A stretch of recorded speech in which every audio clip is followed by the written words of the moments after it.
Assalamualaikum warahmatullahi wabarakatuh. Halo semuanya, berjumpa lagi dengan saya Khairul Umam di mata kuliah Desain Web.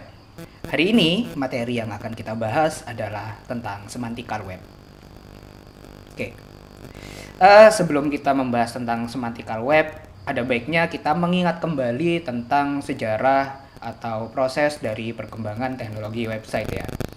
Pernah kita bahas sebelumnya di topik yang pertama bahwa saat ini kita berada di fase atau di versi web 3.0 atau web versi ketiga, yang mana pada web versi ketiga ini hal spesifik yang ditekankan pada teknologinya adalah tentang semantik.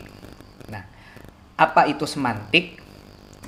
Kalau merujuk dari Kamus Besar Bahasa Indonesia, semantik itu berarti ilmu tentang makna, ya, makna pada kata dan kalimat, pengetahuan mengenai seluk-beluk dan pergeseran arti kata. Bisa juga diartikan sebagai bagian dari struktur bahasa yang berhubungan dengan makna ungkapan atau struktur makna suatu wicara. Nah, kata kuncinya adalah makna, begitu ya. Jadi semantik itu bisa kita katakan sesuatu yang bermakna. Jadi kalau kita bicara tentang semantik, berarti kita bicara tentang maknanya gitu ya, bukan tampilannya, bukan rasanya atau bagaimana gitu ya. Intinya adalah makna.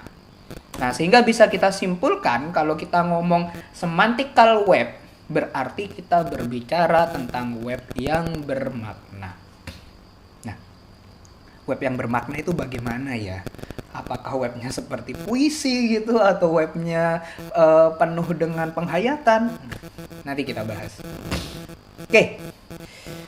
Sebelumnya coba saya ingin memberikan dua contoh kepada Anda. Ini adalah source code yang pertama, contoh dari source code yang pertama. Kemudian ini source code yang kedua. Bisa saya pastikan apabila kedua source code ini dieksekusi secara bersamaan, secara berdampingan, hasilnya sama persis, gitu ya. Tidak ada perbedaan sama sekali pada sisi tampilan. Tapi source code-nya berbeda. Pertanyaannya adalah, manakah source code yang bermakna? Apakah yang pertama, sebelah kiri ini, atau yang kedua? Sudah punya jawaban? Baik. Kalau kita kita justifikasi gitu ya. Kita simpulkan, maka yang sebelah kiri ini bukan yang bermakna. Yang bermakna ada yang di sebelah kanan. Loh, kenapa kok bisa begitu, Pak? Baik, kita coba perhatikan satu persatu ya. Di atas ini bisa kita lihat ada list ya, list all ya, order list gitu ya.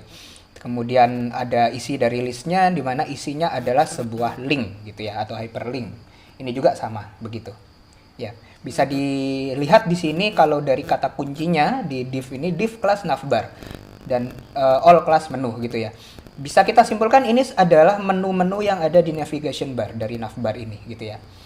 Kalau kita ke sebelah kanan, di yang sebelah kanan kita juga tahu ini adalah sebuah menu gitu ya. Dilihat dari kata kunci kelasnya di sini, tapi di sini tidak pakai div, melainkan menggunakan elemen nav, begitu. Oke, itu yang pertama. Di sini kita bisa lihat bahwa secara jelas kode ini menunjukkan bahwa ini adalah bagian dari sebuah navigasi gitu. Kata kuncinya adalah nav gitu, di elemen nav. Sementara di sini yang digunakan adalah elemen div. Nah, memang diberikan nama kelas navbar gitu ya. Tapi kita kan bisa ganti juga yang lain di sini. Boleh navbar, boleh navigation bar, atau mau diganti ke bahasa Indonesia, kolom navigasi gitu. Kan bebas di sini ya. Karena memang apapun value dari atribut kelas itu kan bebas kita atur gitu. Jadi bisa saja ini di satu web dengan web yang lain dia akan berubah isinya. Nah, tapi kalau yang ini nav ini kan tidak berubah gitu ya. Oke, kita tunjuk lagi ke bawah, turun. Di sini pakai div lagi, kelas container, di sini pakai main. Gitu ya. Apakah dua model ini menghasilkan tampilan yang berbeda? Kan tidak, sama gitu ya.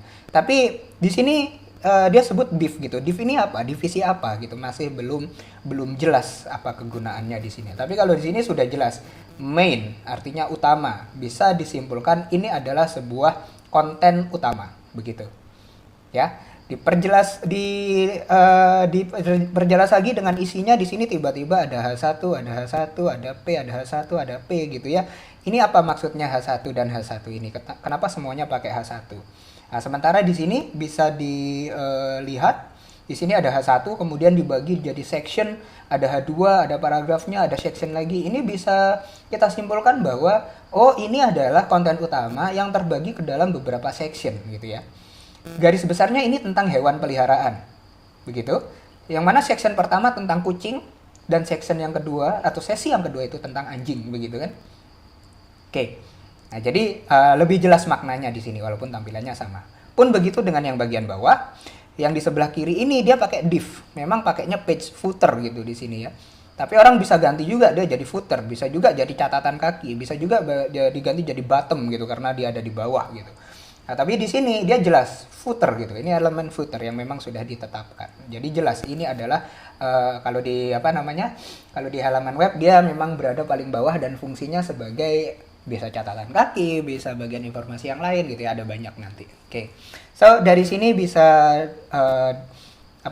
kita lihat meskipun modelnya berbeda, ya hasilnya tetap sama, tetapi susunan elemen-elemennya, susunan tak-taknya itu lebih bermakna yang di sebelah kanan ini, karena nanti kata kuncinya dia sudah menggunakan semantical tab. Oke. Nah, jadi pada hari ini yang akan kita pelajari tidak lagi bagaimana menggunakan elemen-elemen HTML untuk menghasilkan sebuah tampilan, tapi bagaimana menerapkan elemen-elemen tersebut untuk menghasilkan susunan kode, ya, kode pembangun web yang bermakna atau yang semantik, alias bagaimana caranya membuat sebuah web yang semantik atau semantical web. Oke. Jadi pertanyaannya sekarang, apa yang membuat sebuah web menjadi bermakna? Kalau kita lihat dari contoh sebelumnya, web yang bermakna itu kalau struktur elemennya tidak sekedar untuk memformat tampilan. Oke. Kata kuncinya tidak sekedar untuk memformat tampilan. Yang diutamakan bukanlah tampilannya, melainkan maknanya. Gitu ya. Nah, karena berbicara tentang makna, berarti elemen-elemen yang digunakan itu pasti punya tujuan tertentu. Ya. Walaupun gini, nanti mungkin akan ada pertanyaan, Pak, kenapa kok saya harus pakai elemen yang itu gitu? Sedangkan saya pakai elemen yang ini aja hasilnya sama gitu. Nah, itu ada sebuah filosofinya di sana bahwa ada elemen-elemen yang memang punya tujuan tertentu gitu. Ya, jadi walaupun ada banyak pilihan elemen, tapi setiap elemen itu punya tujuan tertentu. Oke, jadi meskipun banyak elemen yang tampilannya sama, bukan berarti kita bebas pakai sembarangan, karena setiap elemen punya tujuan tertentu. Oke, ada spesifikasi yang telah disepakati di situ, dibuat oleh konsorsium, disepakati secara internasional dan sebaiknya dipatuhi oleh setiap pengembang web. Oke. Dan dengan tujuan tertentu tersebut ya, kalau kita sudah menggunakan elemen yang punya tujuan tertentu, nanti penggunaannya bisa mendeskripsikan jenis dari konten yang dikandung gitu. Kayak contoh yang tadi, kita bisa tahu, oh ini loh yang konten utama gitu. Bukan yang sekedar, ini ada sebuah konten gitu, ini tapi kontennya utama atau bukan gitu kan, kita nggak tahu kayak gitu. Oke. Terus akhirnya nanti dengan susunan elemen yang tadinya bermakna itu akan melahirkan sebuah elemen yang punya hierarki yang jelas gitu. Ada hubungan antara satu elemen, maksudnya ada hubungan antara satu bagian dengan bagian yang lain, dan hubungannya bertingkat gitu ya, namanya hierarki kan bertingkat. Mana sih yang menjadi konten besarnya, mana yang menjadi sub kontennya, mana yang menjadi sub kontennya, mungkin seperti itu. Oke. Terus kenapa kita harus repot-repot buat web menjadi bermakna? Bukankah nanti jadinya ribet gitu ya? Kita harus benar-benar tepat menggunakan elemennya, padahal pakai elemen yang lain boleh, hasilnya sama aja, tampil juga di halaman web browser gitu. Kenapa kita harus buat web jadi bermakna? Oke. Yang pertama alasannya adalah untuk memudahkan dalam pemahaman jenis konten suatu elemen website. Yang kedua, kita bisa membedakan mana bagian yang penting dan mana yang tidak penting atau sekedar menjadi tambahan di sana.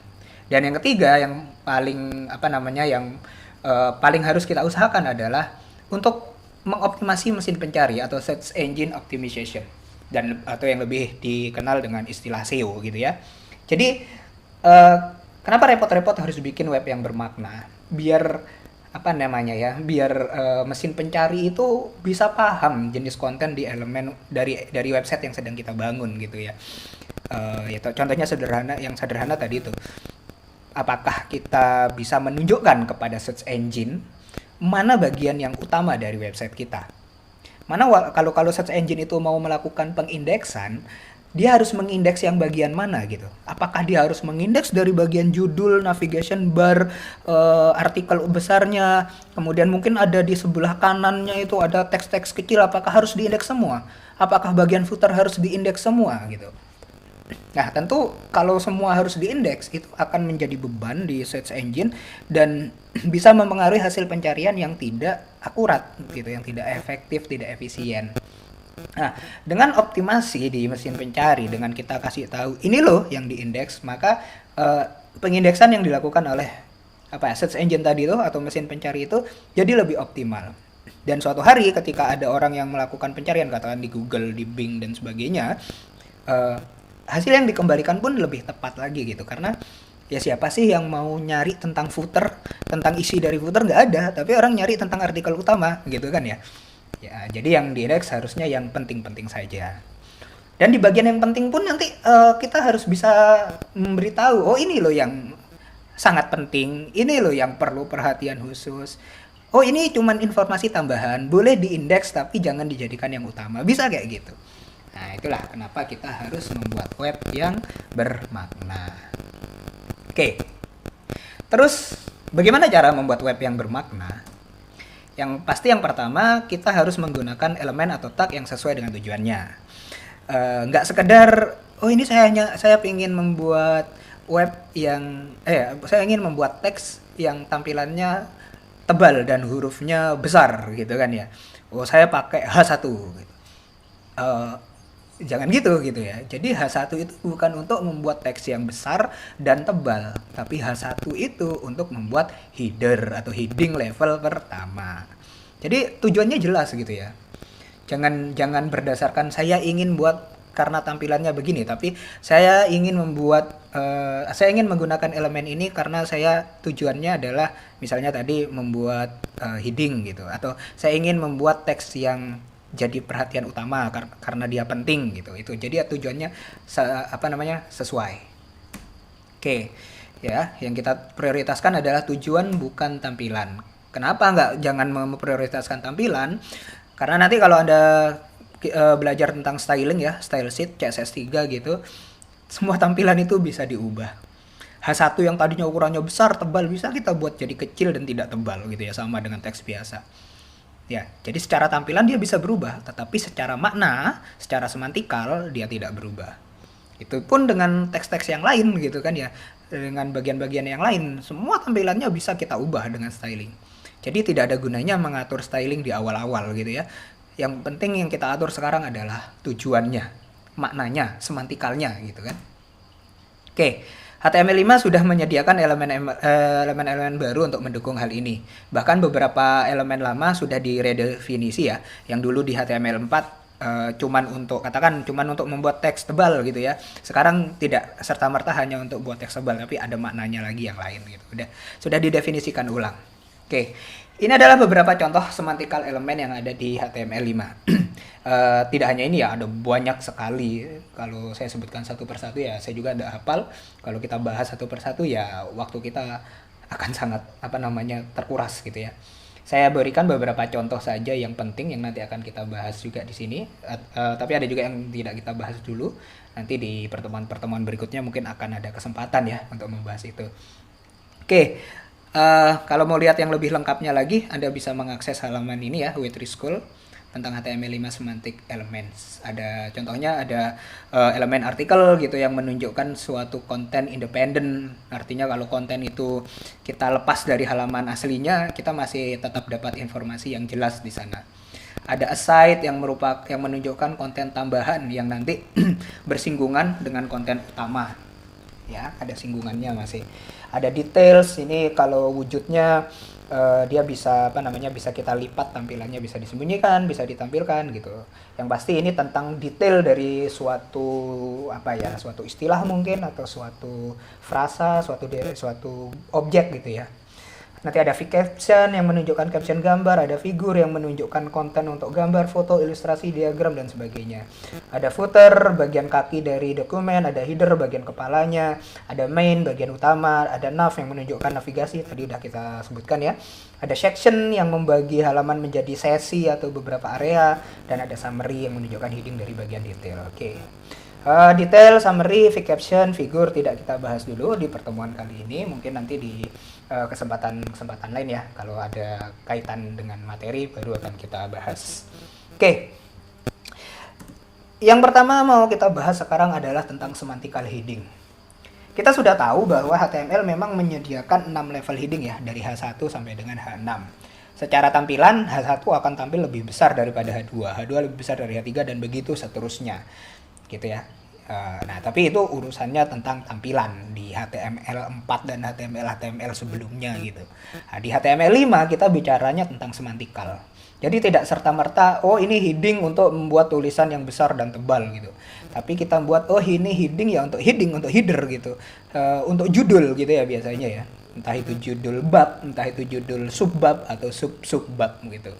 Oke. Nah, apakah serta-merta hanya untuk heading? Tentu tidak. Gitu ya.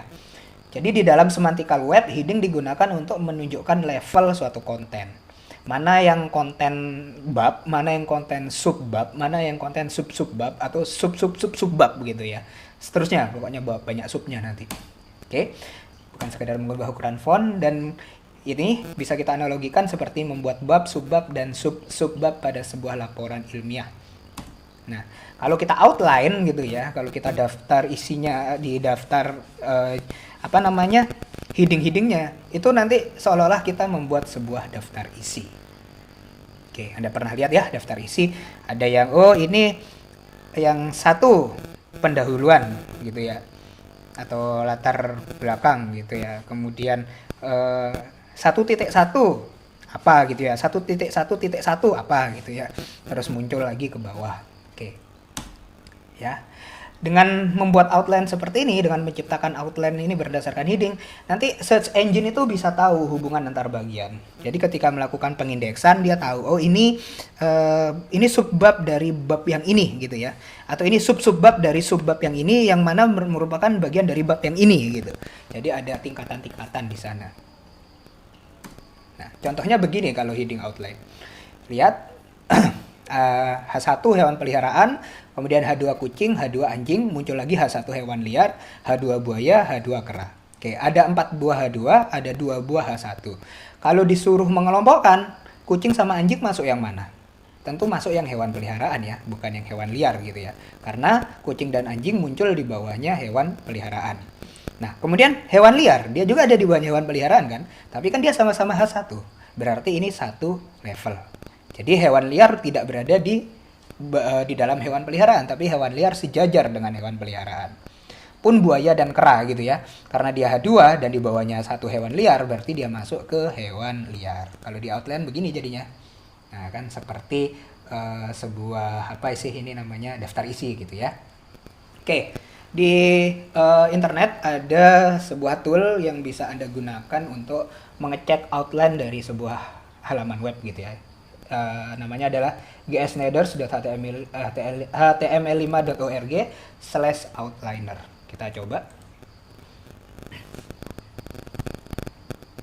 Ya, ini tampilannya. Anda bisa ngupload file HTML atau nuliskan langsung URL-nya kalau memang halaman HTML-nya online, atau di kopas ya isi HTML-nya di sini.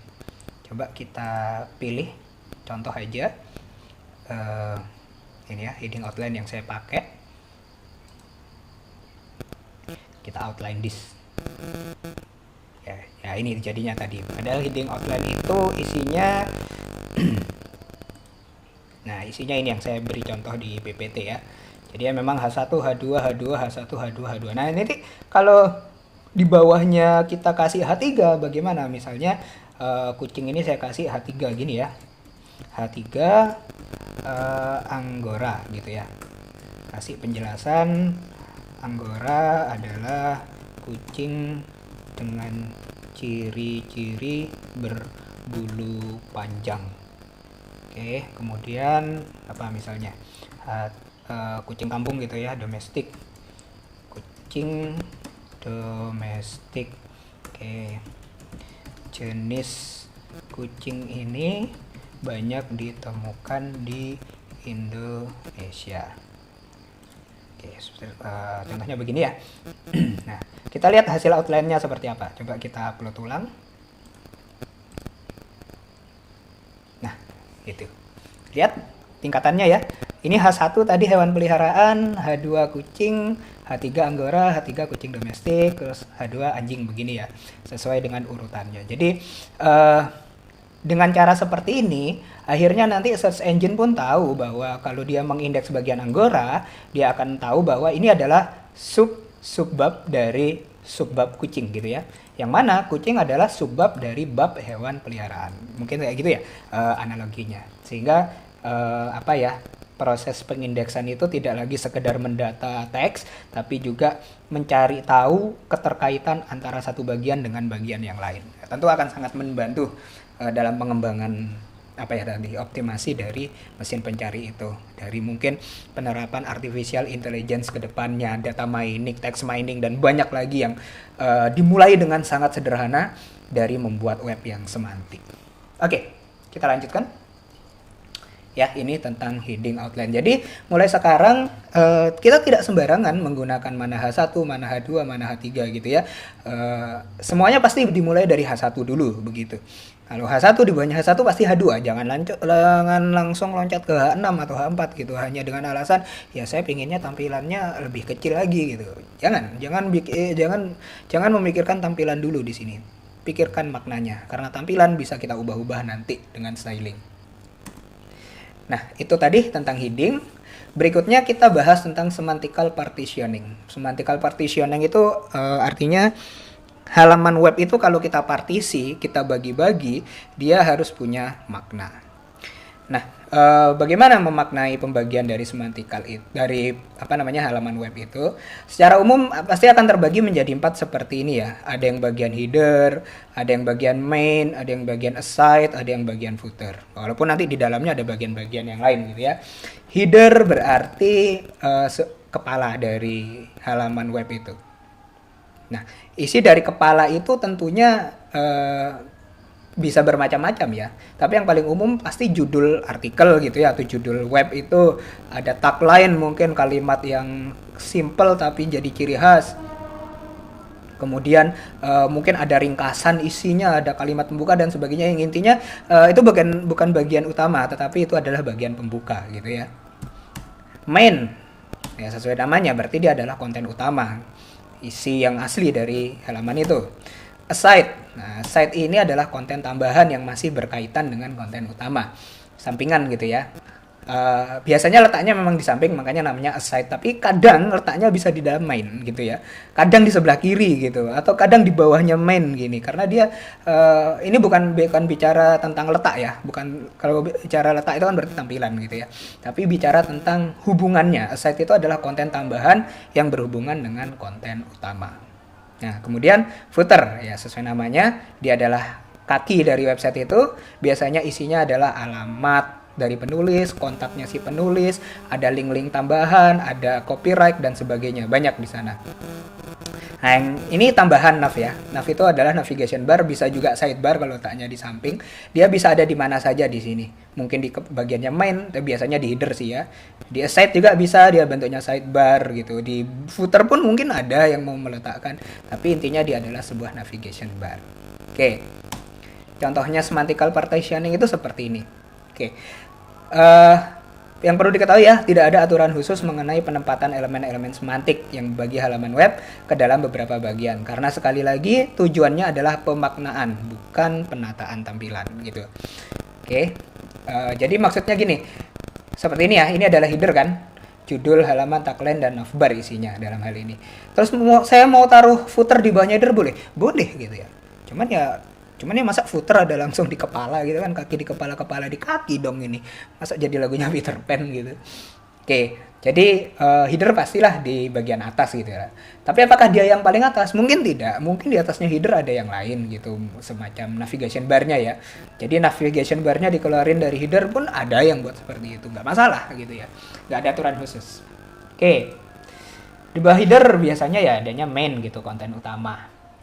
Ini yang kalau diindeks oleh mesin pencari ya ini yang paling diprioritaskan gitu. Ya, sementara setelah konten utama ada konten tambahan di dalamnya aside gitu kan. Kalau ini ditampilin, aside-nya akan persis berada di bawahnya main gitu, karena memang nggak kita atur, belum kita atur di sini, dia nggak bisa tampil ke samping gitu ya. Nanti kalau mau diatur mana yang saling samping menyamping itu harus main style sheet dulu gitu. Oke, tapi baru kita bahas di pertemuan setelah UTS. Nah, di bawahnya barulah footer gitu kan ya. Isinya ada identitas pemilik halaman, ada alamat, serta kontaknya dan lain-lain gitu ya. Bisa ditambahkan nanti. Tapi jelas, ini adalah header, ini adalah main content, ini adalah aside content, dan di sini adalah footer gitu. Jelas sekali. Oke, itu jadi contoh dari semantical partitioning. Ya ini kalau kita nggak pakai header, nggak pakai main, nggak pakai aside, nggak pakai footer, digantikan div, ya tampilannya tetap sama gitu ya. Kalau kita bicara tentang tampilan, kita bisa pakai banyak elemen di sana. Tapi kalau bicara tentang pemaknaan, maka elemennya ada khusus. Oke. Kemudian berikutnya tentang content partitioning. Kalau tadi halaman-halamannya ya yang kita bagi, sekarang kontennya gitu. Katakan di main content, ya nggak hanya main content sebetulnya, yang di luar main content pun bisa gitu. Dari content partitioning ini ada beberapa hal yang perlu kita perhatikan ya. Bisa kita bisa kita sepakati bahwa konten halaman web dapat dikelompokkan ke dalam beberapa section dan artikel. Apa itu section? Apa itu artikel gitu ya. Section itu mengelompokkan konten berdasarkan suatu tema, sementara artikel isinya adalah konten-konten yang kalau didistribusikan gitu loh, artinya dilepas-lepas gitu masih tetap bisa, masih tetap informasinya masih tetap jelas. Oke. Nah, dan ini nggak ada aturan khusus ya mengenai susunan section maupun artikel, karena di dalam section bisa ada artikel, di dalam artikel bisa ada section, di dalam section bisa ada section, di dalam artikel bisa ada artikel gitu. Dan saling nesting gitu, saling bersusunan, semuanya bisa. Karena memang tidak ada aturan khusus di sana. Baik, ini adalah contoh implementasi dari content partitioning. Contohnya pakai tadi ya, tentang hewan-hewan tadi. Oke, setelah kita modifikasi, nanti kita bisa membuat konten itu begini. Kalau tadi kan kita hanya pakai H1, H2 susunannya ya. Sekarang kita bagi ke dalam beberapa section dan beberapa artikel. Kita kasih judul besar dulu, misalnya H1 hewan-hewan di sekitar kita gitu ya. Kemudian kita buat section yang pertama yang berkaitan tentang hewan peliharaan. Ingat tadi section itu kan adalah bagian yang satu tema ya. Jadi ini temanya adalah hewan peliharaan. Sementara section yang kedua itu temanya tentang hewan liar. Nah, di dalam section hewan peliharaan, kita punya dua artikel katakan gitu ya. Artikel pertama tentang kucing dan artikel kedua tentang anjing gitu. Di hewan liar, di artikel pertamanya ada buaya dan artikel keduanya ada kera. Nah, ini kalau kita outline hasilnya ya seperti yang tadi gitu ya. Ada hewan-hewan di sekitar kita, dia sebagai heading pertamanya, heading keduanya hewan peliharaan dan hewan liar, heading ketiganya ada kucing, anjing, di sini ada buaya dan kera. Nah, Pak, ini heading 1, heading 2, heading 3. Kan di sini pakainya H1 semua, Pak, gitu ya. Nah, ini uniknya. Gitu ya. Meskipun seluruh heading ini menggunakan H1, tapi karena dibagi ke dalam section dan artikel, maka setiap heading di dalam section dan artikel itu akan menjadi sub level ya dari heading di atasnya. Begitu. Jadi, walaupun di sini hewan peliharaan pakai H1 dan hewan-hewan di sekitar kita juga pakai H1, tapi heading hewan peliharaan ini menjadi subsection, menjadi subheading dari yang ini gitu ya. Berarti dia berfungsi sebagai H2. Bagaimana dengan tampilannya? Ini yang unik. Kita coba ya. Oke. Kita coba. Di sini bisa dilihat H1, H1. Kita coba ini di live server ya. Nah, bisa dilihat yang tadinya di sini semuanya H1, H1, H1 gitu ya, di dalam tampilannya karena dia sudah dikurung oleh section dan artikel gitu, besarnya apa namanya ya, besarnya fontnya menjadi ya sesuai dengan tingkatannya gitu. Ini seolah-olah H1, ini H2, ini H3 begitu ya. Jadi dari sini bisa kita simpulkan bahwa penggunaan section dan artikel secara semantikal memang tujuannya adalah membagi konten gitu ya, untuk mengelompokkan konten. Oh ini loh yang bagiannya hewan peliharaan, oh ini loh yang bagiannya hewan liar. Nah, tapi di browser-browser yang terbaru, ini kan saya pakai Chrome yang terbaru ya, dia tidak hanya mempengaruhi maknanya saja, tapi juga bisa mempengaruhi tampilannya juga. Dalam hal ini, ukuran font dari headernya bisa disesuaikan gitu. Nah, tapi sekali lagi, meskipun demikian ya, meskipun seperti ini, tujuan kita yang pertama itu haruslah tentang semantiknya, tentang maknanya, bukan tentang tampilannya. Karena sekali lagi saya ingatkan, urusan tampilan itu bisa diubah-ubah nanti saat kita bermain pada stylingnya. Oke. Nah, jadi itu contoh dari implementasi dari content partitioning. Nah, ini kita bicara tentang konten ya, tentang pembagian area di konten itu. Di pertemuan sebelumnya kita sudah belajar membuat blok level elemen dan inline level elemen menggunakan div dan span. Nah, lalu apa kabarnya elemen div dan elemen span di dalam HTML5? Apakah dia sudah dibuang gitu? Tidak ya. Elemen div dan span memang bukanlah elemen-elemen semantik karena dia tidak punya makna khusus. Ini div apa, division apa gitu kan ya, nggak tahu kita. Karena divisi itu kan bisa banyak. Main konten bisa jadi divisi, sub konten bisa jadi divisi, aside konten bisa jadi divisi gitu kan ya. Sehingga div itu tidak punya tujuan pasti gitu ya. Begitu juga dengan span yang sifatnya inline gitu ya. Kalau ada teks kita bungkus sama span, ini spannya apa gitu ya, kita nggak tahu gitu. Nah, nanti di setelah ini pembahasan kita ada bagian-bagian yang memang membagi inline teks itu jadi lebih semantik ya, lebih punya makna gitu. Nah, tapi keduanya tidak dibuang karena keduanya nanti masih bisa mendukung seorang web designer gitu ya untuk untuk menerapkan styling gitu. Ya contohnya begini. Jadi kalau di sini kita lihat ya, ada div yang punya nama kelasnya sebuah kelas, ini juga sebuah kelas, ini sebuah kelas. Ini akhirnya tiga divisi ini nanti bisa kita atur tampilannya agar serupa gitu ya. Begitu juga dengan spannya gitu, mungkin nanti bisa kita atur tampilannya biar serupa. Walaupun di sini pakai penanda A, penanda B, penanda C gitu. Jadi masih bermanfaat lah untuk sebatas pada styling atau sebatas pada penandaan yang memang tidak ada elemen yang mendukung gitu ya. Ini mau dikasih elemen yang important juga nggak important gitu, mau dikasih perhatian khusus ya juga bukan perhatian khusus gitu. Ya intinya ada hal-hal yang mungkin belum tercover oleh elemen semantik, barulah kita di sana pakai div dan span. Jadi istilahnya hanya alat bantu gitu ya. Oke. Ya, jadi jangan khawatir untuk para penggemar div dan para penggemar span, kedua elemen ini masih ada. Oke. Tadi kita sudah bicara tentang content partitioning, sekarang kita lebih ke isi kontennya atau teks-teksnya ya, tentang semantical text gitu. Nah, untuk teks yang semantik sini ada beberapa elemen yang bisa kita gunakan, baik elemen lama maupun elemen baru ya. Oke, untuk beberapa elemen lama dia sudah mengalami redefinisi atau definisi ulang. Yang pertama adalah elemen A atau anchor. Ya, kita sudah pernah pakai dan kita tahu bahwa fungsinya untuk membuat tautan alias hyperlink. Nah, di sini nanti tidak sekedar tautan atau hyperlink saja ya, tapi bisa menunjukkan kaitan antar halaman gitu kan. Atau kaitan antara teks dengan suatu objek. Terus ada IM dan strong gitu. Kita juga sudah pernah pakai di sini. Sebelumnya kita pakai M untuk menghasilkan tulisan yang italic, yang miring, dan strong untuk menghasilkan tulisan yang tebal. Nah, tapi dalam semantical web itu tidak itu ya tujuannya, tidak untuk buat yang miring atau buat yang tebal. Tapi nanti bisa menunjukkan teks yang perlu mana yang membutuhkan perhatian lebih atau mana teks yang penting. Nah, kemudian elemen I dan B, ini elemen lama ya, sudah muncul sejak HTML versi 1 gitu ya.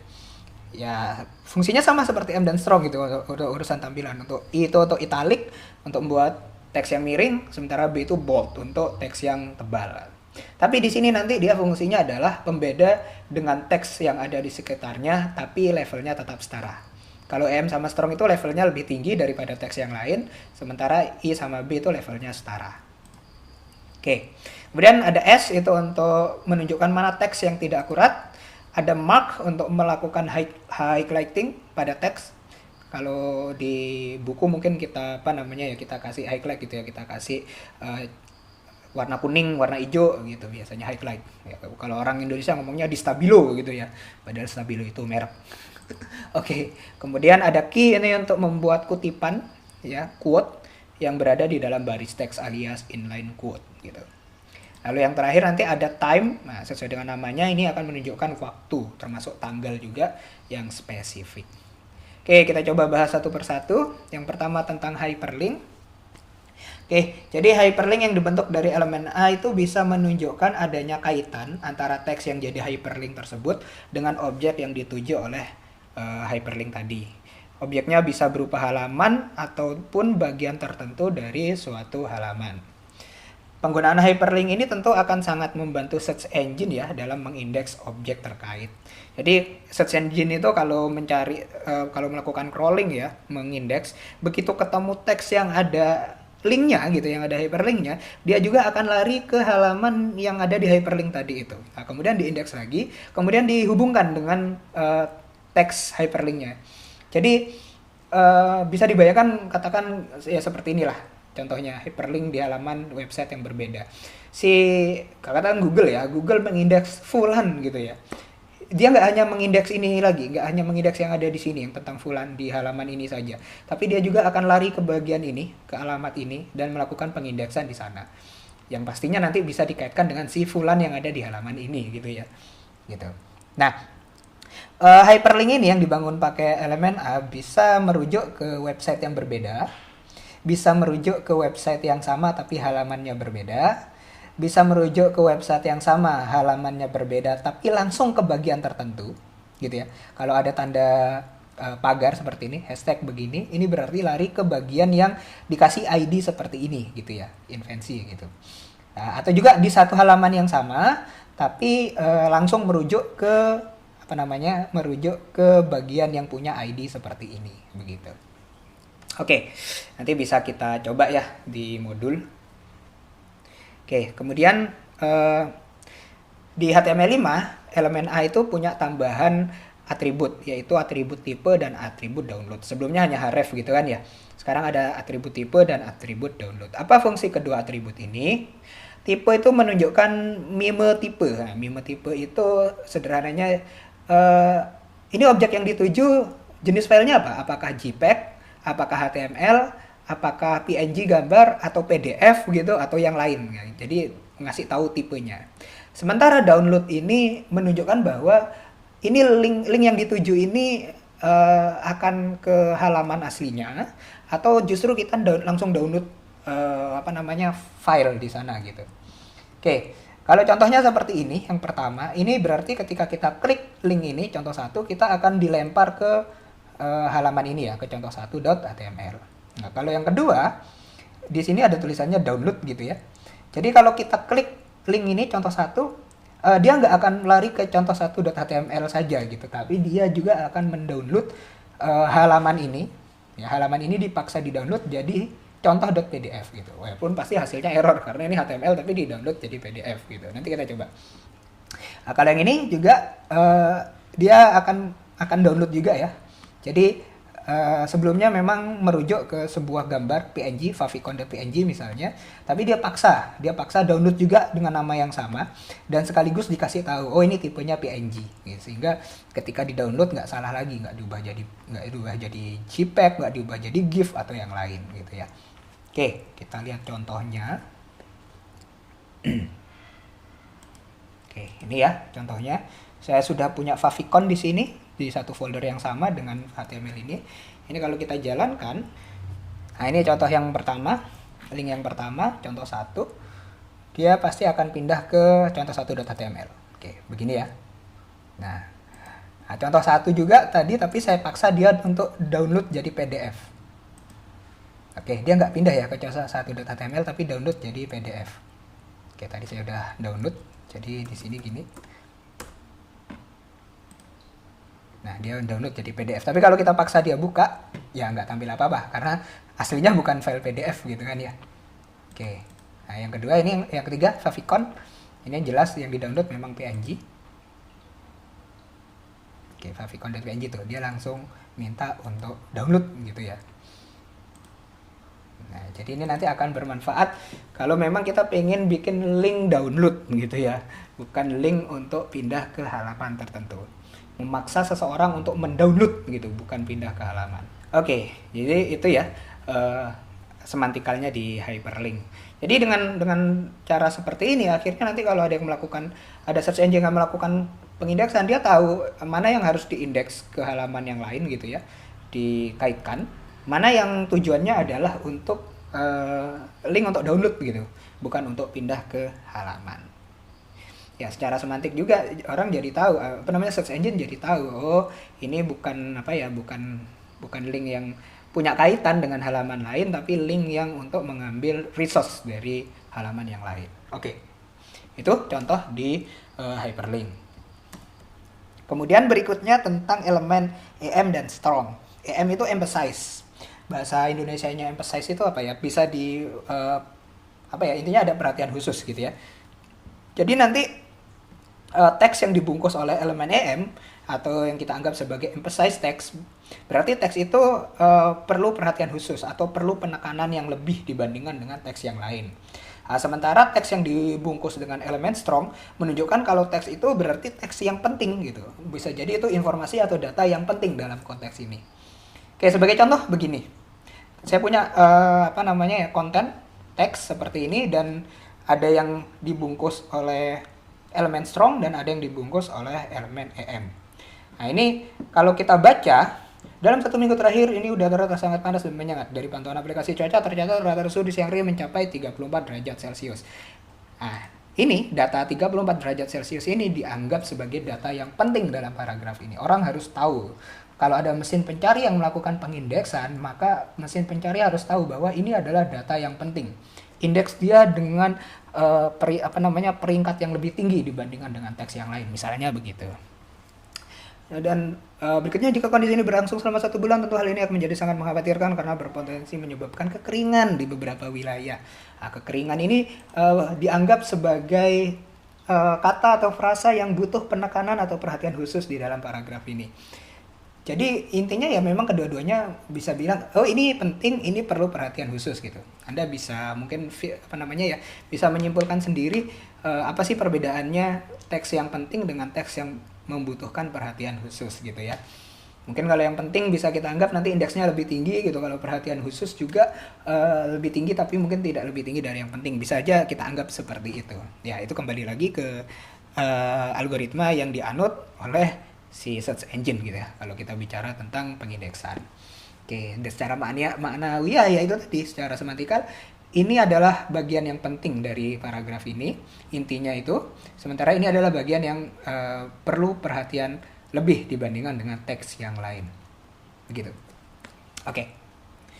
Nah, kalau ditampilkan di web browser, tentu memang yang bagian ini akan dicetak tebal gitu, sementara ini akan dicetak miring. Tapi sekali lagi tidak bosan-bosannya saya ingatkan, kalau urusan tampilan itu urusan belakangan. Karena ini walaupun aslinya miring, kalau sudah kita atur di stylingnya jangan miring, ya nanti dia nggak akan miring bagian EM gitu. Jadi untuk presentasinya, untuk tampilannya bisa kita ubah-ubah. Tapi secara makna ini tidak bisa kita ubah. Oke. Pun dengan dengan elemen I yang aslinya memang dibuat untuk membuat teks yang italik atau cetak miring, dan elemen B yang memang awalnya dibuat untuk teks dengan cetak tebal gitu. Di sini sekarang digunakan diredefinisi ulang untuk untuk membedakan teks-teks yang dibungkus oleh kedua elemen tadi dengan teks lainnya, tapi levelnya atau kepentingannya itu sama gitu ya. Tadi kalau strong kan levelnya lebih tinggi ya, terus emphasize juga lebih tinggi dari teks yang biasa, dari teks lainnya. Kalau ini dia setara levelnya gitu ya, tidak menunjukkan mana yang penting, tidak menunjukkan mana yang perlu perhatian yang sama.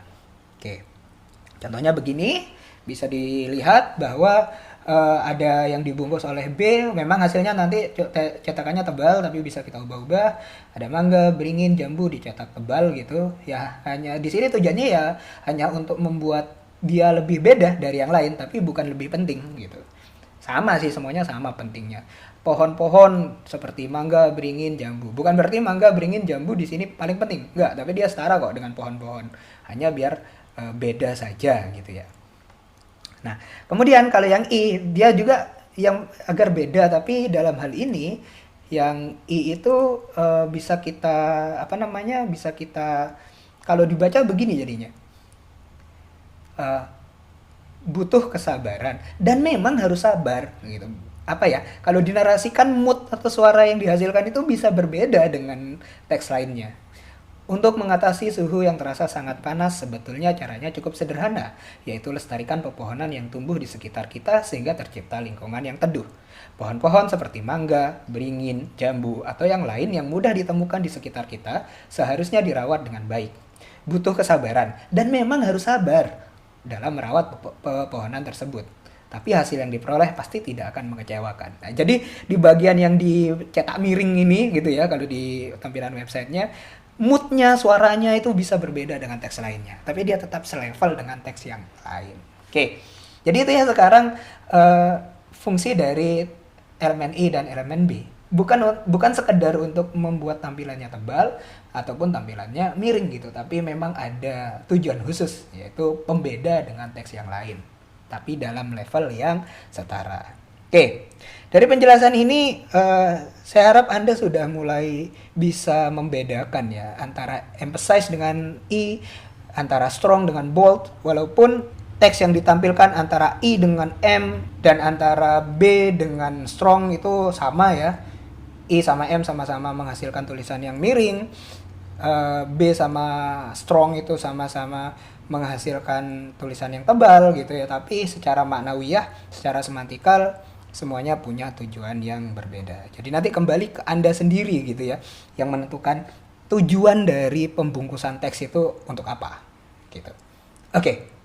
Nah, itu untuk yang elemen-elemen I dan B. Kemudian ada elemen S, mark, dan key yang kaitannya dengan referensi di dalam teks. S itu aslinya untuk strike, apa sih namanya itu? Strike through ya. Dalam bahasa kita berarti membuat coretan di teks. Jadi teksnya dicoret gitu. Oke, tapi dalam hal ini maknanya berarti teks yang dicoret tadi adalah teks yang tidak lagi akurat. Mungkin ada informasi, ada data di sana yang itu sudah tidak berlaku lagi, tidak akurat lagi, sudah ada yang diubah gitu, ada yang lebih baru, mungkin seperti itu ya. Kemudian elemen mark menunjukkan teks yang perlu ditandai sebagai referensi atau untuk referensi gitu. Kalau di buku kita ya sudah kita highlight pakai stabilo gitu ya, thread, ini berarti bisa dianggap ini penting gitu ya, tapi lebih ke arah ini nanti kita perlu referensinya gitu kan ya. Terus key itu untuk membuat quote, kutipan, tapi di dalam satu baris dengan teks yang lain. Contohnya begini, merujuk dari Wikipedia, terus kekeringan adalah ya, Anda bisa lihat di sini saya pakai elemen key. Saya nggak pakai tanda petik, tapi begitu ditampilkan di sini ada tanda petiknya ya, ngurung ya. Kekeringan sampai dengan sini hingga bertahun-tahun. Nah, di sini kekeringan hingga bertahun-tahun dia otomatis diberi tanda petik karena memang tujuannya secara tampilan untuk apa namanya, untuk teks-teks rujukan atau kutipan, quote gitu ya. Jadi seperti ini yang kita tulis. Nah, ini karena saya mengutip dari Wikipedia gitu. Sehingga nanti kalau di indeks oleh search engine tahu oh ini kutipan gitu ya. Ada sumber lain gitu ya yang memang menjadi asal dari tulisan ini gitu. Entah kita tulis aslinya atau kita parafrase mungkin. Biasanya yang tulisan asli ya mengutip secara langsung gitu. Oke, kemudian di sini kekurangan pasokan air saya mark gitu ya, karena ini jadi sesuatu yang penting dalam hal ini dan butuh referensi lebih dalam gitu. Oke, kemudian tadi disebutkan suhu rata-rata sebesar 32. Oh enggak, salah sekarang, bukan 32 tapi 31.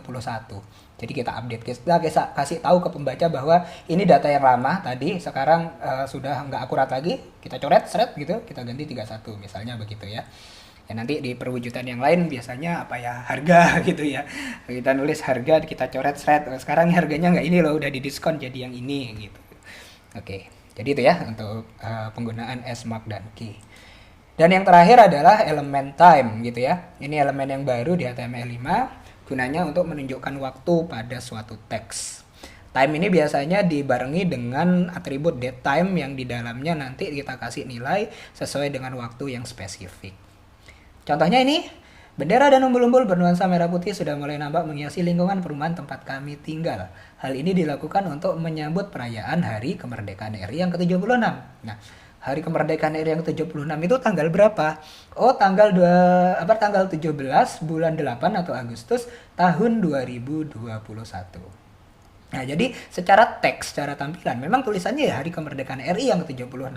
Kita yang membaca ya tahu seperti ini harinya gitu.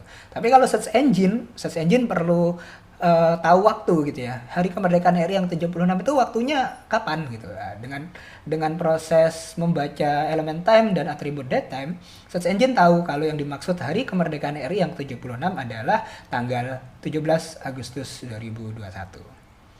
Apapun begitu, di contoh yang berikutnya, selain memasang bendera dan umbul-umbul, ketua RT di lingkungan kami pun berinisiatif melaksanakan tasyakuran bersama para warga di malam sebelum perayaan Hari Kemerdekaan tersebut. Malam sebelum perayaan Hari Kemerdekaan itu tanggal berapa? Oh, berdasarkan keterangan dari datetime yang ada di element time, kita tahu dia dilaksanakan pada tanggal 16 Agustus 2021. Lebih spesifik lagi dikasih jam 19.00 gitu ya, jam 7 malam. Jadi di datetime itu bisa diberi tanggal saja, ya tanggal bulan tahun, bisa diberi jam saja, formatnya pakai titik 2 begini ya, atau gabungan antara tanggal dan jam. Kalau ada gabungan antara tanggal dan jam, diberi pemisah dengan huruf T. Jadi ada tanggal, di kanannya ada jam, begitu. Nah, dari sini kita bisa mengambil sebuah kesimpulan, sebuah prinsip bahwa konsep semantikal bukanlah tentang tampilan, melainkan tentang pemaknaan. Ini yang perlu dipegang teguh oleh seorang web developer di zaman web 3.0 atau di zaman semantikal web. Pertama kali yang harus dipikirkan adalah maknanya, bukan tampilannya. Karena tampilan bisa kita ubah-ubah menggunakan style sheet. Jadi biarkan nanti tampilan menjadi tugas style sheet. Nah, itulah prinsip yang harus dipegang dan itulah materi kita tentang hari ini. Sekali lagi ingat, semantikal itu tentang makna, bukan tentang tampilan. Prioritaskan makna, tampilan urusan berikutnya. Terima kasih, kita jumpa lagi nanti di video-video pembelajaran berikutnya. Selamat belajar dan selamat mengembangkan ilmu yang Anda kuasai, terutama tentang website. Saya tutup, wabillahi taufiq wal hidayah. Wassalamualaikum warahmatullahi wabarakatuh.